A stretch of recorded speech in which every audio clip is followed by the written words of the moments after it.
पुण्यामधील 79 ठिकाणचं पाणी पिण्यासाठी अयोग्य आहे असं उघड झालंय। राज्य आरोग्य प्रयोगशाळेमध्ये पाण्याची तपासणी करण्यात आली। पुणे, पिंपरी चिंचवड त्याचबरोबर इतर ठिकाणची तपासणी केल्यानंतर या संदर्भातली माहिती समोर आली आहे। जीबीएस रुग्ण आढळून आलेल्या परिसरातील पाण्याचे 312 नमुने रासायनिक आणि जैविक तपासणीसाठी राज्य आरोग्य प्रयोगशाळेकडे पाठवण्यात आले होते। त्यामध्ये 79 ठिकाणचं पाणी पिण्यासाठी योग्य नाही, ते पाणी दूषित आहे अशी माहिती समोर आली आहे।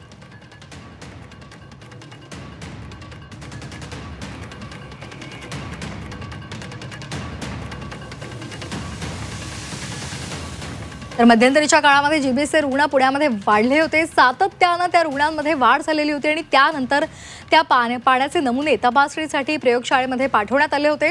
राज्य आरोग्य प्रयोगशाळेमध्ये या पाण्याच्या नमुन्यांची तपासणी करण्यात आली आणि त्यामध्ये पुणे, पिंपरी चिंचवडमधले जे नमुने आहेत ते पिण्यासाठी अयोग्य आहेत, ते पाणी दूषित आहे अशी माहिती समोर आली आहे।